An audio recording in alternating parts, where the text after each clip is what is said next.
ಇದು ಸೂರ್ಯಶಿಲ್ಪ ಶಾಲಾ ಸ್ಟುಡಿಯೋದಿಂದ ನಾವು ತಂದು ಈಗ ಚಿತ್ರಕಲಾ ಸಂತೆಗೆ ಶೋಗಿಟ್ಟಿದ್ದೀವಿ. ಸೊ ಪ್ರತಿ ವರ್ಷವೂ ನಾವು ಜನವರಿ 5ನೇ ತಾರೀಕು ಯಥಾಸ್ಥಿತಿಯಲ್ಲಿ ನಾವು ಬಂದು ಇಲ್ಲಿ ಭಾಗವಹಿಸ್ತಾ ಇರ್ತೀವಿ ಈ ಚಿತ್ರಕಲಾ ಸಂತೆಯಲ್ಲಿ. ಸಾಕಷ್ಟು ಜನ ಬರ್ತಾ ಇದ್ದಾರೆ ಈಗಾಗಲೇ ಈ ಒಂದು ಚಿತ್ರಸಂತೆಗೆ. ಹಾಗಾಗಿ ನಿಮ್ಮನ್ನ ಏನು ಪರ್ಚೇಸ್ ಸಿಸ್ಟಮ್ ಹೇಗಿದೆ? ನಮ್ಮಲ್ಲಿ ಪರ್ಚೇಸ್ ಸಿಸ್ಟಮ್ಮು ದೊಡ್ಡ ದೊಡ್ಡ ರೀತಿಯ ಬಸ್ಟ್ಗಳನ್ನ ಜಾಸ್ತಿ ಜನ ಎಕ್ಸ್ಪೆಕ್ಟ್ ಮಾಡ್ತಾರೆ ನಮ್ಮಲ್ಲಿ. ಅದೇ ರೀತಿ ಈಗ ನಮ್ಮಲ್ಲಿ ಏನಂದರೆ ಇದನ್ನು ಪರ್ಚೇಸ್ ಮಾಡೋಕ್ಕೆ ಬರ್ತಾಯಿಲ್ಲ ಜನ. ಇದರಿಂದ ನಮ್ಮಲ್ಲಿ ನಾವು ಕೊಡೋ ಬ್ರೋಚರು ಮತ್ತು ಅದರ ಮಾಹಿತಿಗಳನ್ನು ತಗೊಂಡು ನಮಗೆ ಸ್ವಲ್ಪ ದಿನಗಳಾದಮೇಲೆ ಅವರು ನಮ್ಮನ್ನ ಕಾಂಟ್ಯಾಕ್ಟ್ ಮಾಡ್ತಾರೆ. ನಮಗೆ ಈ ರೀತಿ ಬಸ್ಟ್ ಬೇಕು. ಕೆಲವರು ಬಂದು ಕಮರ್ಷಿಯಲೈಸ್ ಕೇಳ್ತಾರೆ, ಕೆಲವರು ಬಂದು ಪೋರ್ಟ್ರೇಟು ಕೇಳ್ತಾರೆ. ಅದ್ರ ಮೇಲೆ ನಾವು ಡಿಪೆಂಡ್ ಮಾಡಿ ಮಾಡಿಕೊಡ್ತೀವಿ. ನಾವು ಫಸ್ಟು ನಾವು ಲಾಂಚ್ ಮಾಡಿದ್ದು ಪುನೀತ್ ರಾಜ್ಕುಮಾರ್ ಅವ್ರದ್ದು ಬಳ್ಳಾರಿಯಲ್ಲಿ ಕಂಚಿನ ಪ್ರತಿಮೆ, 7 ಅಡಿ ಕಂಚಿನ ಪ್ರತಿಮೆ ಬಳ್ಳಾರಿಯಲ್ಲಿ ಲಾಂಚ್ ಮಾಡಿದ್ದು. ಹೌದು, ಅದು ಮತ್ತು ಬಳ್ಳಾರಿಯಲ್ಲಿ. ಅದೇ ರೀತಿ ಭಾರತ ರತ್ನ ಡಾಕ್ಟರ್ BR ಅಂಬೇಡ್ಕರ್ ಬಾಬಾ ಸಾಹೇಬ್ ಅವ್ರದ್ದು ಇಡೀ ಸೌತ್ ಇಂಡಿಯಾದಲ್ಲಿ ನಾವು ಕೊಟ್ಟಿದ್ದೀವಿ. ಯಾವುದೇ ಅವ್ರು ಕೇಳಿರುವ ನಾವು ಇಲ್ಲಿಯ ಈ ಬ್ರೋಚರಲ್ಲಿ ಯಾವ ರೀತಿ ನಾವು ಕೊಟ್ಟಿದ್ದೀವೋ ಅದ್ರ ಪ್ರಕಾರನೇ ನಾವು ಅವ್ರು ಕೇಳಿದ್ದೆಲ್ಲ ನಾವು ಇದು ಮಾಡಿಸಿದ್ದೀವಿ. ಜಗದೀಶ್ ಅಂತ ಕೆಂಗೇರಿಯಿಂದ ಬಂದಿರೋದು. ಪ್ರತಿ ವರ್ಷ ಈ ಚಿತ್ರಸಂತೆನ ತುಂಬ ಚೆನ್ನಾಗಿ ಖುಷಿ ಪಡ್ತೀವಿ. ತುಂಬ ಚೆನ್ನಾಗಿರುತ್ತೆ. ಒಳ್ಳೊಳ್ಳೆ ಫೋಟೋಸ್ಗಳಿರ್ತವೆ ಮತ್ತು ಡ್ರಾಯಿಂಗ್ಸ್ಗಳು ತುಂಬ ಚೆನ್ನಾಗಿರ್ತವೆ. ಮತ್ತು ಈ ಚಿತ್ರಕಲಾ ಪರಿಷತ್ತು ಪ್ರತಿ ವರ್ಷ ಈ ಕಾರ್ಯಕ್ರಮನ ತುಂಬ ಚೆನ್ನಾಗಿ ಆಯೋಜನೆ ಮಾಡ್ತೈತೆ. ಬಟ್ ಇಲ್ಲಿ ಇನ್ನೂ ಹೆಚ್ಚಿನ ಜನಗಳು ಆಗಮಿಸಿ ಇದಕ್ಕೆ ಪ್ರೋತ್ಸಾಹ ಕೊಡಬೇಕನ್ನೋದು ನನ್ನ ಆಸೆ. ನಾವಿನ್ನೂ ಒಂದು 2-3 ಫೋಟೋಸ್ ನೋಡಿದ್ದೀವಿ. ಅದು ಹೋಗ್ತಾ ತೊಗೊಂಡೋಗ್ತೀವಿ. ಹಳೆಯದೊಂದು ಮಗು ಪೇಂಟಿಂಗ್ ಮಾಡಿರೋದು, ತಾಯಿ ಸ್ನಾನ ಮಾಡಿಸ್ತಾ ಇರೋದು, ಅದನ್ನು ನೋಡಿದ್ದೀವಿ. ಅದೊಂದು ಇಷ್ಟ ಆಗಿದೆ, ತೊಗೊಳ್ಳೋಣ ಅಂತ ನೋಡಿ. ಪ್ರತಿ ವರ್ಷ ಬರ್ತೀವಿ. ಸ್ವಲ್ಪ ಜನಸಂಖ್ಯೆ ಕಮ್ಮಿ ಇದೆ, ಇನ್ನು ಸ್ವಲ್ಪ ಪಿಕಪ್ ಆಗುತ್ತೆ. ಐ ಥಿಂಕ್ ಇನ್ನೂ ಬರ್ಬೋದು. ಯಾಕಂದರೆ ಇನ್ನೂ ಲಾಸ್ಟ್ ವರ್ಷ ಜಾಸ್ತಿ ಇತ್ತು, ಈ ವರ್ಷ ಇನ್ನೂ ಸ್ವಲ್ಪ ಕಮ್ಮಿ ಇದ್ದಂಗಿದೆ. ನನ್ನ ಹೆಸರು ಸುಭಾಷ್ ಚಂದ್ರ ಗೌಡ ಅಂತ. ಮೂಲತಃ ನಾನು ಶಿವಮೊಗ್ಗದವನು, ಬಟ್ ಬೆಂಗಳೂರಲ್ಲೇ ನೆಲೆಗೊಂಡಿದ್ದೀನಿ ಕಲಾವಿದನಾಗಿ. ಕಳೆದ 15 ವರ್ಷಗಳಿಂದ ನಾನು ಚಿತ್ರಸಂತೆಯಲ್ಲಿ ಭಾಗವಹಿಸ್ತಾ ಇದ್ದೀನಿ. ತುಂಬ ಖುಷಿ ಅನಿಸುತ್ತೆ. ಆಮೇಲೆ ಈ ಹೊಸಬರು ಕಲಾವಿದರಿಗೆ, ಅಂದರೆ ಬೆಳೀತಾ ಇರೋ ಕಲಾವಿದರಿಗೆ ಇದು ಒಂದು ಒಳ್ಳೆ ತುಂಬ ಅತ್ಯುತ್ತಮ ವೇದಿಕೆ. ಯಾಕೆಂದರೆ ಅವರು ಚಿಕ್ಕ ಕಲಾವಿದರು ಅಂತ ಹೇಳೋಕ್ಕಾಗಲ್ಲ. ಬಿಗಿನರ್ಸಿಗೆ ಒಂದು ದೊಡ್ಡ ಹಾಲ್ ಬುಕ್ ಮಾಡಿಬಿಟ್ಟು ಎಕ್ಸಿಬಿಟ್ ಮಾಡಿ ಅಷ್ಟೊಂದು ಖರ್ಚು ಮಾಡೋ ಅಷ್ಟು ಶಕ್ತಿನೂ ಇರಲ್ಲ, ಅಷ್ಟು ಕಾನ್ಫಿಡೆಂಟೂ ಇರಲ್ಲ. ಸೊ ಈ ವೇದಿಕೆ ಮೂಲಕ ಅವರಲ್ಲಿ ಒಂದು ಆತ್ಮವಿಶ್ವಾಸ ಹುಟ್ಟುತ್ತೆ. ಅದ್ರ ಜೊತೆಗೆ ಒಂದು ಒಳ್ಳೆ ವೇದಿಕೆ. ಅವರು ಕಲಾಕೃತಿಗಳನ್ನ ಮಾರಿ ಅದರಿಂದ ಬಂದ ಹಣದಿಂದ ಮತ್ತೊಂದಿಷ್ಟು ಮೆಟೀರಿಯಲ್ ತಗೊಂಡು ಮತ್ತೊಂದಿಷ್ಟು ಒಳ್ಳೆ ಕಲಾಕೃತಿಗಳನ್ನ ಮಾಡೋದಕ್ಕೆ, ಹಾಗೆ ಬೇರೆ ಕಲಾಕೃತಿಗಳನ್ನ ನೋಡಿ ಅದರಿಂದ ಸುಮಾರು ಕಲಿಯೋದಿರುತ್ತೆ. ನಾನು ಕೂಡ ಕಲಿತೀನಿ ಅದರಿಂದ. ಸೊ ಕಲಿಯೋದಕ್ಕೂ ಸಿಗುತ್ತೆ, ಜೊತೆಗೆ ಹೊಸ ಕಲಾವಿದರಿಗೆ ಒಂದು ಒಳ್ಳೆ ಆರ್ಥಿಕ ಸಹಾಯನೂ ಸಿಗುತ್ತೆ. ಇದರಿಂದ ಕಲಾವಿದನಿಗೆ ಒಳ್ಳೆ ಶಕ್ತಿ ಸಿಗುತ್ತೆ ಅಂತ ನನ್ನ ಅಭಿಪ್ರಾಯ. ಪ್ರತಿ ವರ್ಷ ಒಂದು ಚಿತ್ರಸಂತೆ ನಡೀತಾ ಇರುವಂಥದ್ದು. ನೀವು ಫಸ್ಟ್ ಟೈಮ್ ಬಂದಿರೋದಾ ಅಥವಾ ಈ ಮುಂಚೆ ಬಂದಿರೋ ಶಾಪ್ ಹಾಕಿದ್ದೀರಾ? ನಾನು ಮೊದಲೇ ಹೇಳ್ದಂಗೆ 15 ವರ್ಷ ನಾನು ಭಾಗವಹಿಸ್ತಾ ಇರೋದು ಚಿತ್ರಸಂತೆಯಲ್ಲಿ. ಪ್ರತಿ ವರ್ಷ ಭಾಗವಹಿಸ್ತಾ ಇದ್ದೀನಿ. ಈ ಒಂದು 15 ವರ್ಷ ಚಿತ್ರಸಂತೆಯಲ್ಲಿ ನೀವು ಶಾಪನ್ನು ಹಾಕ್ತೀರಾ. 15 ವರ್ಷಕ್ಕಿಂತ ಒಂದು ವ್ಯತ್ಯಾಸ ಏನಿದೆ ಈ ವರ್ಷಕ್ಕೆ, ನೀವು ಕಳೆದ ವರ್ಷಕ್ಕೆ ಶಾಪ್ ಹಾಕಿದಾಗ? ವ್ಯತ್ಯಾಸ ಏನಿಲ್ಲ, ಜನಸಂಖ್ಯೆನೂ ಅಷ್ಟೇ ಇದೆ. ವ್ಯತ್ಯಾಸ ಒಂದಂದರೆ ಈ ಸಲ ಊಟ ಉಪಚಾರದ ವ್ಯವಸ್ಥೆ ತುಂಬ ಚೆನ್ನಾಗಿದೆ. ಹೋದ ಸಲಕ್ಕಿಂತ ತುಂಬ ಚೆನ್ನಾಗಿ ಮಾಡಿದ್ದಾರೆ. ಮುಂಚೆನೂ ಚೆನ್ನಾಗಿತ್ತು, ಬಟ್ ಈ ಸಲ ಕೆಲವು ಆ್ಯಡೆಡ್ ಐಟಮ್ಸ್ ಎಲ್ಲ ಆ್ಯಡ್ ಮಾಡಿದ್ದಾರೆ. ಸೊ ಅದೊಂದು ಖುಷಿ ವಿಷಯ. ಆಮೇಲೆ ತುಂಬ well organised, I would say that. ಎಲ್ಲೂ ಒಂದು ಕಸ ಕಡ್ಡಿ ಬೀಳಕ್ಕೆ ಬಿಡಲ್ಲ ವಾಲಂಟಿಯರ್ಸು. ಆಮೇಲೆ ಎಲ್ಲಂದ್ರೆ ಅಲ್ಲಿ ತಿನ್ನೋಕ್ಕೆಲ್ಲ ಅಲೋ ಮಾಡಲ್ಲ. ತುಂಬ ವೆಲ್ ಆರ್ಗನೈಸ್ಡ್, ವೆರಿ ಕ್ಲೀನ್, ಚೆನ್ನಾಗಿ ಮೇಂಟೈನ್ ಮಾಡ್ತಾ ಇದ್ದಾರೆ. ತುಂಬ ಖುಷಿ ಆಗುತ್ತೆ. ಭಾನುವಾರ ವಿಶೇಷವಾಗಿ ಅನೇಕ IT ಕಾರ್ಖಾನೆಯ ಆಯುಕ್ತರು ಬರೀ ಚಿತ್ರಸಂತೆ ನೋಡೋದ್ರಲ್ಲದೆ ಅನೇಕ ಸ್ಟಾಲ್ಗಳು ಬಂದಿದ್ದಾವೆ. ಶಾಪಿಂಗ್ಗೆ ಒಂದು ಒಳ್ಳೆ ಸೂಕ್ತ ಸ್ಥಳ ಅಂದರೆ ಬಹುಶಃ ತಪ್ಪಾಗಲಿಕ್ಕಿಲ್ಲ. ತದನಂತರ ಈ ಒಂದು ಆಯೋಜನೆ ಎಲ್ಲ ಕಡೆ ಸೌಂಡ್ ಸಿಸ್ಟಮಿಂದ ಅಡ್ವೈಸ್ ಕೊಡ್ತಾ ಇದೆ. ಅಲ್ಲೊಂದು ಎಚ್ಚರಿಕೆ ಮತ್ತು ಬೋರ್ಡ್ಗಳು, ಪಬ್ಲಿಕ್ ಟಾಯ್ಲೆಟ್ಸ್, ಅನೇಕ ವ್ಯವಸ್ಥೆಗಳನ್ನ ಸಿದ್ಧಪಡಿಸಲಾಗಿದೆ. ಆ ವಿಶೇಷ ಕಾರ್ಯಕ್ರಮಕ್ಕೆ ಎಲ್ಲ ಅನೇಕ ಮಾಧ್ಯಮಗಳು ಸುಮಾರು ಸರಾಸರಿ ಈಗ ಬೆಳಗ್ಗೆ 8:30ಗೆ ಪ್ರಾರಂಭಗೊಂಡಂತೂ ನಾವು ಬಹುಶಃ ನೋಡ್ಬೋದು 3 ಲಕ್ಷ ಜನಕ್ಕಿಂತ ಹೆಚ್ಚಿನ ಜನಸಾಗರದ ಸಂಭ್ರಮ ಹರಿತಾ ಇದೆ. ಧನ್ಯವಾದಗಳು.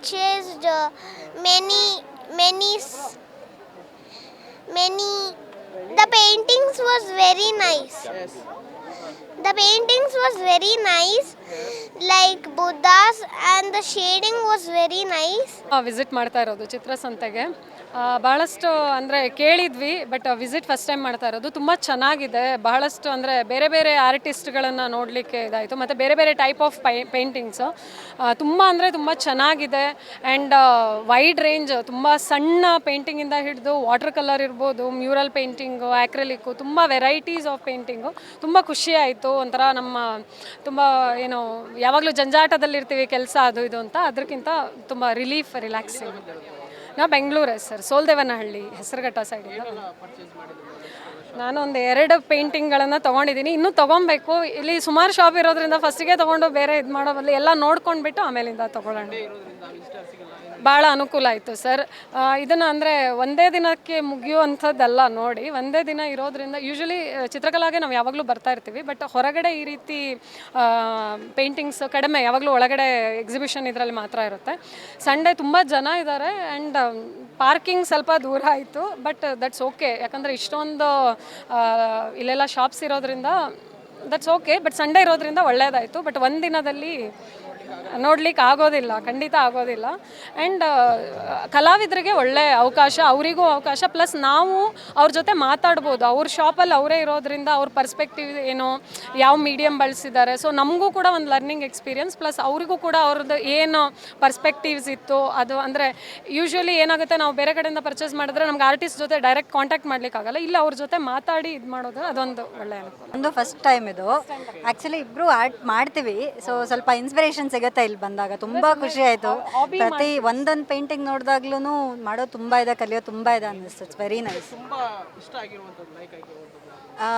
ಇಲ್ಲಿ ಸ್ವಲ್ಪ ಹೊತ್ತು ಮುಂಚೆ ಇಲ್ಲ, ನನಗೆ ಆ್ಯಕ್ರೆಲಿಕ್ ತುಂಬ ಇಷ್ಟ ಪರ್ಸ್ನಲಿ. ಒಂದು ಸ್ವಲ್ಪ ಹೊತ್ತು ಮುಂಚೆ ಹಂಪಿ ಪೇಂಟಿಂಗ್ಸ್ ನೋಡ್ಕೊಂಡು ಬಂದ್ವಿ. ಇಟ್ ವಾಸ್ ವೆರಿ ಬ್ಯೂಟಿಫುಲ್, ತುಂಬ ಚೆನ್ನಾಗಿ ಅನಿಮಲ್ಸ್ ಆ್ಯಂಡ್ ತುಂಬ ರಿಯಲಿಸ್ಟಿಕ್ ಆಗಿತ್ತು oil painting and acrylic. So ಇದೆಲ್ಲ ತುಂಬ ಚೆನ್ನಾಗಿದೆ. ಇಷ್ಟೊಂದು ಜನ ಮೇಂಟೈನ್ ಮಾಡೋದು ತುಂಬ ಕಷ್ಟ. So it's very nice, very beautiful. ಆರ್ಟಿಸ್ಟಿಗೆ ಸ್ವಲ್ಪ ಶ್ಯಾಡೋ, ಅವ್ರ ಪಾಪ ತುಂಬ ಕೆಲವೊಂದು ಕಡೆ ಎಲ್ಲ ಸಿಕ್ಕಾಬಟ್ಟೆ ಬಿಸಿಲಿದೆ. ನಾವು ಯೂಶ್ವಲಿ ಹೀಗೆ ಬರ್ತೀವಿ, ಹಾಗೆ ಹೋಗ್ತೀವಿ, ಬಟ್ ಅವ್ರು ಬೆಳಗ್ಗೆಯಿಂದ ಸಂಜೆ ತನಕ ಅಲ್ಲೇ ಇರಬೇಕಲ್ಲ, ಅವರಿಗೆ ಸ್ವಲ್ಪ ಅಂದರೆ ಬಟ್ ಕಷ್ಟನೇ. ಇಷ್ಟೊಂದು ಜನಕ್ಕೆ ಆರ್ಗನೈಸ್ ಮಾಡೋದು ಅವರಿಗೂ ಕಷ್ಟನೇ. ಬಟ್ ಸ್ವಲ್ಪ ಶ್ಯಾಡೋ ಇರುವಂಥ ಪ್ಲೇಸಸ್ ಅವ್ರಿಗೆ ಕೊಟ್ಟಿದ್ರೆ ದಟ್ ವಾಸ್ ನೈಸ್ ಅಂತ. But it is so nice. Thank you so much. Okay, ಸ್ಟಾಲ್ಗಳು ಮಾಡಿದ್ದಾರೆ ಓಕೆ, ಆದರೆ ಈ ಸರಿ ಭಾರಿ ಕಡಿಮೆನೂ ಮಾಡಿದ್ದಾರೆ. ಜೊತೆಗೆ ಆರ್ಟಿಸ್ಟ್ಗಳು ಬುಕ್ ಮಾಡಿದ್ರಲ್ಲ, ಅವರಿಗೆ ಕಲಾವಿದರಿಗೆ ಆರ್ಟಿಸ್ಟಿಗೆ ದುಡ್ಡು ವಾಪಸ್ ಕೊಟ್ಟಿಲ್ಲ, ಸ್ಟಾಲು ಇಲ್ಲ, ಆ ಥರ ಆಗಿಬಿಟ್ಟಿದೆ. ಆ್ಯಕ್ಚುಲಿ ದುಡ್ಡನ್ನಾರು ವಾಪಸ್ ಕೊಡಬೇಕು. ಆ ಕಲಾವಿದರಿಗೆ ಇರೋವಂಥದ್ದಷ್ಟು ಅಮೌಂಟು ಜಾಸ್ತಿ ಮಾಡಿದ್ದಾರೆ, ಡಬಲ್ ಮಾಡಿದ್ದಾರೆ. ಜೊತೆಗೆ ಸ್ಟಾಲು ಇಲ್ಲ. 1,000 ರೂಪಾಯಿ ಅಂತಂದರೆ ಆರ್ಟಿಸ್ಟಿಗೆ ಅದು ವ್ಯಾಲ್ಯೂಬಲ್. ಹಾಗೆ ಸ್ಟಾಲ್ ಕೊಡಬೇಕು, ಇಲ್ಲ ಅಂತಂದರೆ ದುಡ್ಡವ್ರು ವಾಪಸ್ ಕೊಡಬೇಕು. ದುಡ್ಡು ವಾಪಸ್ ಕೊಡೋಲ್ಲ ಅನ್ನೋದು ಭಾರಿ ಕಲಾವಿದರಿಗೆ ಆಗ್ತಕ್ಕಂಥ ಅನ್ಯಾಯ. ಜೊತೆಗೆ ಜಾಸ್ತಿ ಸ್ಟಾಲ್ ಮಾಡಬೇಕು, ಪರ್ಮಿಷನ್ ತೊಗೊಂಡು ಇದು ಮಾಡಿ. ಸಲ ಈಗ 1,000 ಚಿಲ್ಲರೆ ರಿಜೆಕ್ಟ್ ಮಾಡಿದ್ದಾರೆ. 1,000 ಚಿಲ್ಲರೆ ರಿಜೆಕ್ಟ್ ಮಾಡಿದ್ರೆ 1,000 ರೂಪಾಯಿ ನಂಗೆ ಎಷ್ಟು ಆಯಿತು? ಆ ದುಡ್ಡು ಏನು ಮಾಡ್ತಾರೆ? ಅಂದರೆ ಸುಮ್ಮನೆ ಇದು ಒಂಥರ ಆರ್ಟಿಸ್ಟಿಗೆ ಒಂದು ರೀತಿ ಒಳ್ಳೆಯದು, ಆ ಸೇಲಾಗಿ ಸ್ಟಾಲ್ ಸಿಕ್ಕಿದವ್ರಿಗೆ, ಸಿಕ್ಕದವ್ರಿಗೆ ಅನ್ಯಾಯ ಆಗ್ತದೆ ಸ್ವಲ್ಪ. ಅಂದರೆ ಕಳೆದ ವರ್ಷಕ್ಕಿಂತ ಈ ವರ್ಷ ಸ್ಟಾಲ್ಗಳು ಕಡಿಮೆ ಆಗಿದೆ ಅನ್ನುವಂಥದ್ದು. ಓಕೆ, ಇದ್ರ ಬಗ್ಗೆ ನೀವೇನು ಹೇಳಲಿಕ್ಕೆ ಇಚ್ಛೆಪಡ್ತೀರಾ? ಗೌರ್ಮೆಂಟ್ ಈಗ ಎಲ್ಲರಿಗೂ ಅವಕಾಶ ಮಾಡ್ಕೋ. ಸರ್ಕಾರದಲ್ಲೇ ಈ ಸರ್ಕಾರನ ಸಪೋರ್ಟ್ ಮಾಡೋದ್ರಿಂದ ಸರ್ಕಾರದಿಂದ ಅನುದಾನ ಎಲ್ಲ ತೊಗೊಳ್ತಾರೆ. ಹೆಚ್ಚಿನ ಜಾಗದಲ್ಲಿ ಹೆಚ್ಚು ಅವಕಾಶ ಮಾಡಿ ಕೊಡಬೇಕು ಆ್ಯಕ್ಚುಲಿ ಕಲಾವಿದರಿಗೆ. ಈ ಥರ ಮಾಡಿ ಸ್ಟಾಲು ಕಡಿಮೆ ಮಾಡಿ ದುಡ್ಡು ವಾಪಸ್ ಕೊಡೋದು ಅನ್ಯಾಯ ಆಗ್ತದೆ ಮಕ್ಕಳು ಕಲಾವಿದರಿಗೆ. ಇದರಿಂದ ನಿಮ್ಮ ಕಲಾವಿದರ ಸಮಸ್ಯೆ ಆಗುತ್ತಂತ ಸಮಸ್ಯೆ ಆಗುತ್ತೆ. ಹೌದು, ಕಲಾವಿದರಿಗೆ ಭಾರಿ ಅನ್ಯಾಯ ಆಗ್ತದೆ. ಅದನ್ನು ಸರಿದೂಗಿಸ್ಬೇಕು ಮುಂದಿನ ದಿನಗಳಲ್ಲಿ, ಅಥವಾ 2 ಬ್ಯಾಚ್ ಮಾಡಬೇಕು, ಅಥವಾ ಅವಕಾಶ ಮಾಡಿಕೊಡ್ಬೇಕು. ದುಡ್ಡು ಈಗ ಒಂದು 15 ಲಕ್ಷ ರೂಪಾಯಿ ದುಡ್ಡು ಬರುತ್ತೆ, ಅದನ್ನೇ ಅವರು ವಾಪಸ್ಸು ಕೊಡೋದಿಲ್ಲ ಅಂದರೆ ಕಲಾವಿದರಿಗೆ ಅನ್ಯಾಯ ಆಗ್ತದೆ. ಅದನ್ನು ಸರಿದೂಗಿಸ್ಬೇಕು. ರಾಜ್ಕುಮಾರ್ ಅಂತ, ನಾನು ಮೈಸೂರಿಂದ ಬಂದಿದ್ದೀನಿ. ನಾನು ಒಂದು 20 ವರ್ಷದಿಂದ ಪಾರ್ಟಿಸಿಪೇಟ್ ಮಾಡಿದ್ದೀನಿ. ಬಟ್ ಇಲ್ಲಿ ಚಿತ್ರಸಂತೆ ಮಾಡಿರೋದ್ರಿಂದ ತುಂಬ ಕಲಾವಿದರುಗಳಿಗೆಲ್ಲ ಅನುಕೂಲ ಆಗಿದೆ. ಹೀಗೆ ನಮ್ಮ ಕಲಾವಿದರುಗಳು ಅಂತಾರಾಷ್ಟ್ರೀಯ ಮಟ್ಟದಲ್ಲೂ ಗುರುತಿಸ್ಕೊಂಡಿದ್ದಾರೆ. ಅಷ್ಟು ಹೇಳಕ್ಕೆ ಇಷ್ಟಪಡ್ತೀವಿ ಸರ್. ನೀವೇ ಈಗಾಗಲೇ ಇದನ್ನು ತಯಾರು ಮಾಡಿರೋದು ಅಥವಾ ನಿಮ್ಮ ಕೈಯಿಂದಲೇ ಈ ಒಂದು ಕಲಾವಿದ ಮೂಡಿ ಬಂದಿರೋದು? ಸರ್, ನನ್ನ ಕೈಯಿಂದಲೇ ಕಲಾಕೃತಿಗಳು ಮೂಡಿ ಬಂದಿದೆ ಸರ್. ತುಂಬ ಜನ, ಸಾವಿರಾರು ಸಂಖ್ಯೆ ಜನ ಬರ್ತಿದ್ದಾರೆ. ಹೇಗಿದೆ ಒಂದು ರೆಸ್ಪಾನ್ಸ್? ಸರ್, ತುಂಬ ಚೆನ್ನಾಗಿದೆ ಸರ್. ಲಾಸ್ಟ್ ಇಯರ್ಗಿಂತ ಈ ವರ್ಷ ತುಂಬ ಚೆನ್ನಾಗಿದೆ. ಅಂದರೆ ಒಂದು 4 ಇಯರ್ಸ್ ಬ್ಯಾಕ್ ನಿಮಗೆ ಗೊತ್ತಲ್ಲ ಸರ್, ಕರೋನಾ ಇದರಿಂದ ತುಂಬ ಪ್ರಾಬ್ಲಮ್ ಆಗಿದೆ ಕಲಾವಿದರುಗಳಿಗೂ. ಈಗೆಲ್ಲ ತುಂಬ ಚೆನ್ನಾಗಿದೆ ಸರ್. ಕಳೆದ ವರ್ಷಕ್ಕಿಂತ ಈ ವರ್ಷ ಒಂದು ಹೇಗಿದೆ ಚೆನ್ನಾಗಿದೆ, ತುಂಬ ಚೆನ್ನಾಗಿದೆ, ರೆಸ್ಪಾನ್ಸ್ ತುಂಬ ಚೆನ್ನಾಗಿದೆ ಸರ್. ಅದು ಪ್ರತಿ ವರ್ಷ ಈ ಚಿತ್ರಸಂತೆಗೆ ಬರ್ತಾರೆ ಮತ್ತು ಬೇರೆ ಬೇರೆ ಕಡೆ ಎಲ್ಲ ಕಡೆ ಸರ್ ಬೇರೆ ನಂದು ಇಂಟರ್ನ್ಯಾಷನಲ್ ಅವಾರ್ಡ್ ಆಗಿದೆ ಸರ್, ಹಂಗೇರಿನಲ್ಲಿ ಇಂಟರ್ನ್ಯಾಷನಲ್ ಅವಾರ್ಡ್ ಇದೆ ಆಗಿದೆ ಸರ್ ನನಗೆ. ಏನನ್ನ ನಿರೀಕ್ಷೆ ಮಾಡ್ತೀರಾ ಇನ್ನು ವಿಸಿಟರ್ಸಿಂದ? ವಿಸಿಟರ್ಸ್ ಅಂತಂದರೆ ಯಾಕೆಂದರೆ ಈಗ ನಾವು ನಮಗೆ ಮೈಂಡ್ಗೆ ಏನು ಬಂದಿದೆ ಆ ಕಲಾಕೃತಿಗಳೆಲ್ಲ ಮಾಡಿರ್ತೀವಿ, ಮತ್ತು ವಿಸಿಟರ್ಸ್ಗಳು ಅವ್ರ ಮೈಂಡ್ಗೆ ಏನು ಬೇಕು ಅಂತ ಕೇಳ್ತಾರೆ ಸರ್. ಹಾಗಾಗಿ ಅವ್ರಿಗೆ ಅವ್ರ ಮೈಂಡ್ಗೆ ಏನು ಬೇಕು ಅದು ಮಾಡ್ಕೊಡ್ತೀವಿ ಅಂದರೆ ಬೇಕಾದ್ರೆ ಅದನ್ನು ಮಾಡ್ಕೊಡ್ತೀವಿ ಸರ್. ನೀವು ಇಷ್ಟೆಲ್ಲ ಖರ್ಚು ಮಾಡಿ ಆಗಿರ್ಬೋದು, ಇಷ್ಟು ಪ್ರಾಬ್ಲಮಿಂದ ಅಥವಾ ಅಷ್ಟು ಕಷ್ಟಪಟ್ಟು ಮಾಡಿರ್ತೀರ, ಆ ಒಂದು ರೇಟ್ಗೆ ಅದು ನಿಮಗೆ ಸಿಗುತ್ತಾ ಅಥವಾ? ಸರ್ ಅದೇ ಹೇಳಿದ್ದು, ಲಾಸ್ಟ್ ಇಯರ್ ಏನು ಸಿಕ್ಕಿಲ್ಲ ಸರ್, ಬಂದ್ವಿ ಓದ್ವಿ ಅಷ್ಟೇ, ಏನು ಸಿಗ. ಈ ವರ್ಷ ರೆಸ್ಪಾನ್ಸ್ ಚೆನ್ನಾಗಿದೆ ಸರ್, ತುಂಬ ಚೆನ್ನಾಗಿದೆ. Thank you. ಮಾತಾಡ್ತೀರಾ ಮೇಡಮ್? ಏನಿದೆ ಎಲ್ಲ ಹೇಳ್ಬಿಡಿ ಡೀಟೇಲ್ಸ್. ನನ್ನ ಹೆಸರು ಶ್ರೀಶೈಲ್ ಕಮ್ತೆ ಅಂತ. ನಾನು ಸೇಂಟ್ ಫ್ರಾನ್ಸಿಸ್ ಸ್ಕೂಲ್ ಹೊಂಗಸಂದ್ರ ಬೇಗೂರದಲ್ಲಿ ಕಲಾ ಶಿಕ್ಷಕ, ಆರ್ಟ್ ಟೀಚರ್ ಅಂತ ಕೆಲಸ ಮಾಡ್ತಾಯಿದ್ದೀನಿ. 15 ವರ್ಷ ಆಯಿತು. ಸೊ ಮಕ್ಕಳಿಗೆ ಚಿತ್ರಕಲೆ ಬಗ್ಗೆ ಎಲ್ಲ ನಾವು ಪ್ರೋತ್ಸಾಹನೆ ಕೊಟ್ಟು, ಯಾಕಂದರೆ ಎಲ್ಲ ವಿಷಯದಲ್ಲೂ ಚಿತ್ರಕಲೆ ಬೇಕು.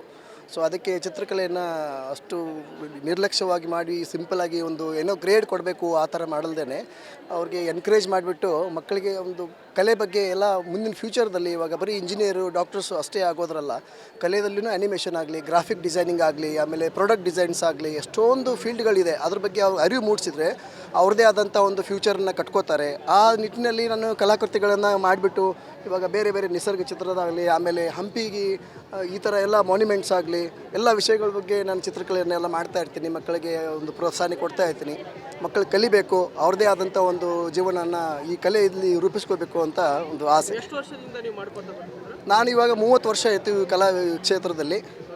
30 ವರ್ಷದ ಅಪಾರ ಅನುಭವದಲ್ಲಿ ಏನಾದರೂ ಲಾಸ್ ಆಗಿದೆ ಅಂತ ಅನ್ಸುತ್ತಾ?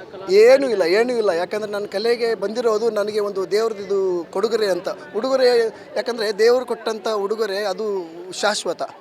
ನಾವು ಏನು ನಿರ್ಮಿಸ್ತೀವಿ, ನಾವು ಏನು ಗಳಿಸ್ತೀವಿ ಅದು ಅಲ್ಲ. ದೇವರು ಏನು ಕೊಟ್ಟಿರ್ತಾನೆ, ನಮ್ಮ ಹಿರಿಯರಿಂದ ಏನು ಅದು ರಕ್ತಗತವಾಗಿ ಏನು ಬಂದಿರುತ್ತೆ, ನಮ್ಮ ತಂದೆ ತಾಯಿದಿಂದ ಏನು ಒಂದು ಬಂದಿರುತ್ತೆ, ಅದು ಅಭಿರುಚಿ, ಕಲೆಯ ಆಸಕ್ತಿ, ಅದು ಶಾಶ್ವತ. ಅದರಿಂದನೇ ನಮ್ಮ ಜೀವನ, ನನ್ನ ಕುಟುಂಬ ನಾನು ನೋಡ್ಕೋತಾ ಇರೋದು ನನ್ನ ಕಲೆ ಆಧಾರದ ಮೇಲೆ.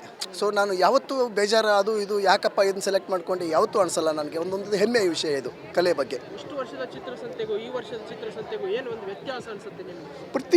ಪ್ರತಿ ವರ್ಷ ಬಂದಾಗ ಚಿತ್ರಸಂತೆ ಅದು ನೋಡಿದಾಗ ಒಂದು ಹೊಸದೇನೋ ಕಲಿಯೋಕ್ಕೆ ನಮಗೆ ಸಿಗುತ್ತೆ. As A art teacher, as A ಕಲಾ ಶಿಕ್ಷಕ, ನಾನು ಪ್ರತಿ ಸಾರಿ ಬಂದಾಗ ನಮಗಿಂತ ಎಷ್ಟೋ ಒಳ್ಳೆಯ ಕಲಾಕೃತಿಗಳಿರ್ತವೆ. ಅದನ್ನ ನೋಡಿಬಿಟ್ಟು ನಾವು ಕಲಿತೀವಿ. ಏನೋ ಹೊಸ ವಿಷಯಗಳಿರ್ತವೆ, ಅದನ್ನ ನೋಡಿ ಕಲಿತೀವಿ. ಆಮೇಲೆ ಜನರ ಆಸಕ್ತಿಗಳು, ಅವ್ರು ಕೇಳೋವಂಥ ಪ್ರಶ್ನೆಗಳಿಗೆ ಇದು ಯಾಕೆ ಹೀಗೆ ಅಂತ ಅದಕ್ಕೆ ಒಂದು ಉತ್ತರ ಕೊಡ್ತಾ ಬೇರೆ ವಿಷಯನ ಕಲಿತಾ ಇರ್ತೀವಿ. ಅದು ಒಂದು ದೊಡ್ಡ ವಿಷಯ ನಮಗೆ. ಆ್ಯಕ್ಚುಲಿ ಕಲಾ ಪ್ರೇಮಿಗಳಿಗೆ ಕಲೆ ಇದು ಒಂದು ಯಾವುದೇ ಕಲೆ ಆಗಲಿ, ಅದು ಒಂದು ಚಿತ್ರಕಲೆ ಆಗಲಿ, ಸಂಗೀತ ಆಗಲಿ, ಯಾವುದೇ ಇರಲಿ, ಅದು ಅದರಷ್ಟು ಖುಷಿ ಕೊಡೋದು ಈ ಜಗತ್ತಲ್ಲಿ ಯಾವುದೂ ಇಲ್ಲ. ನಮ್ಗೆ ಎಷ್ಟೇ ದುಡ್ಡು ಇದ್ದರೂ ನಮಗೆ ಆ ದುಡ್ಡಕ್ಕಿಂತ ನಮಗಿರುವಂಥ ಹಾಬಿ, ನಮಗಿರೋಂಥ ಚಿತ್ರಕಲೆಯಲ್ಲಾಗಲಿ ಯಾವುದೇ ಒಂದು ಕಲೆಯಲ್ಲಿ ಆಸಕ್ತಿ, ಅದರಷ್ಟು ಖುಷಿ ನಮ್ಗೆ ಎಲ್ಲೂ ಸಿಗಲ್ಲ. ಅದು ನನ್ನ ವೈಯಕ್ತಿಕ ಅಭಿನಯ ಇದೆ. Thank you sir. Welcome sir. ಒಳ್ಳೆಯದಾಗಲಿ ಸರ್.